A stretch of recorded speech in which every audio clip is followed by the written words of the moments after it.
Dalam sejarah perjuangan bangsa Indonesia, nama Tan Malaka seringkali terpinggirkan meskipun kiprah dan pemikirannya sangat besar dalam mengorbankan semangat kemerdekaan.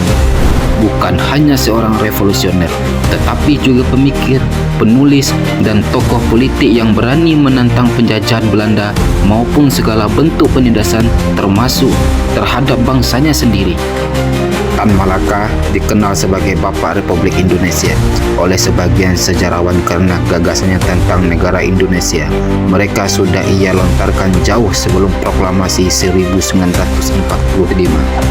Tan Malaka lahir dengan nama Sultan Ibrahim pada 2 Juni 1897 di Nagari Padanggadang, Sumatera Barat. Ia berasal dari keluarga Minangkabau yang taat beragama, namun berpikiran maju. Setelah menempuh pendidikan dasar di Sumatera, ia bersekolah di Swiss School Bukit Tinggi, sekolah guru Belanda. Berkat kecerdasannya, Tan Malaka dia mendapatkan beasiswa melanjutkan pendidikan ke Belanda pada tahun 1913. Di Belanda, ia belajar di Rijkswijk Haarlem, sekaligus berkenalan dengan ideologi sosialisme, marxisme, dan pergaulan buruh internasional. Inilah awal mula pandangan politik Tan Malaka terbentuk, yang kelak menjadi dasar perjuangan untuk membebaskan Indonesia dari belenggu kolonialisme. Dan inilah awal karir politik dan perjuangan. Sekitar tahun 1919, Tan Malaka kembali ke Hindia Belanda dan menjadi guru di perkebunan teh di Delhi, Sumatera Utara. Di sana dia menyaksikan penderitaan kaum buruh pribumi yang ditindas oleh sistem kapitalis kolonial. Pengalaman inilah yang semakin menguatkan tekadnya untuk melawan penjajahan. Pada tahun 1921, Tan Malaka aktif di Sarekat Islam atau disingkat dengan SI, dan kemudian di Sarekat Islam Merah yang lebih radikal. Ia segera menjadi tokoh penting dalam gerakan buruh dan petani. Karena aktivitas politiknya dianggap berbahaya oleh pemerintah kolonial, Tan Malaka ditangkap lalu dibuang ke Belanda pada tahun 1922. Perjuangan di luar negeri. Pembuangan tidak membuat Tan Malaka berhenti berjuang. Justru dari luar negeri ia semakin aktif. Ia bergabung dengan Partai Komunis Belanda atau disingkat dengan CPN, dan kemudian berhubungan erat dengan Komunis Internasional atau disingkat dengan Komintern di Moskow. Pada tahun 1924, Tan Malaka menulis buku Naar de Republik Indonesia atau disebut dengan Menuju Republik Indonesia. Dalam buku itu, ia menegaskan bahwa Indonesia hanya bisa merdeka dalam bentuk republik, bukan kerajaan, bukan pula dominan di bawah Belanda. Gagasan ini sangat revolusioner pada masanya, karena jauh sebelum Soekarno dan Hatta memproklamasikan kemerdekaan, Tan Malaka sudah membayangkan Indonesia sebagai sebuah republik merdeka.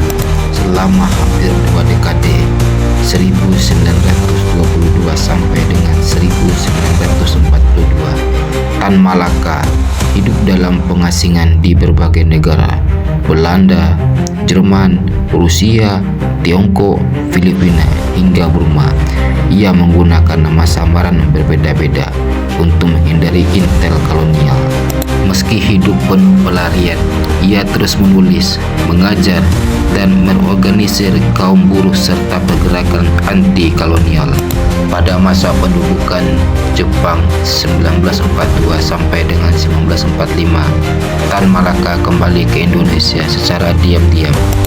Setelah Jepang kalah dan Indonesia memproklamasikan kemerdekaan pada 17 Agustus 1945, Tan Malaka muncul kembali di panggung politik. Ia mengkritik cara Soekarno dan Hatta yang dianggap terlalu kompromis dengan Jepang dan Belanda. Pada tahun 1946, Tan Malaka mendirikan organisasi Persatuan Perjuangan yang terdiri dari berbagai kelompok rakyat, buruh, petani, dan laskar. Persatuan Perjuangan ini menuntut kemerdekaan 100% tanpa kompromi dengan Belanda. Ia bahkan sempat disebut sebagai Perdana Menteri Republik Indonesia versi rakyat.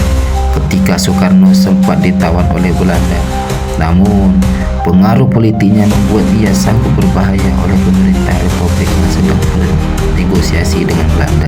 Akhirnya Tan Malaka ditangkap dan dipenjara oleh pemerintah Indonesia sendiri pada tahun 1946 sampai dengan 1948. Bagaimana bisa seorang tokoh pahlawan di balik layar Tan Malaka adalah tokoh besar yang jasanya sering terlupakan.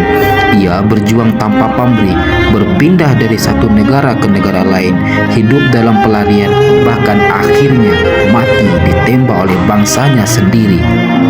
Meski demikian, gagasan-gagasannya tentang kemerdekaan Republik Indonesia dan keadilan sosial tetap hidup hingga sampai saat ini. Ia adalah bukti bahwa sejarah bangsa ini tidak dibangun oleh satu atau dua tokoh saja, tetapi oleh banyak pejuang dengan jalan yang berbeda-beda. Tan Malaka dengan segala kontroversi dan pengorbanannya tetap dikenang sebagai salah satu pilar penting dalam perjuangan kemerdekaan Indonesia.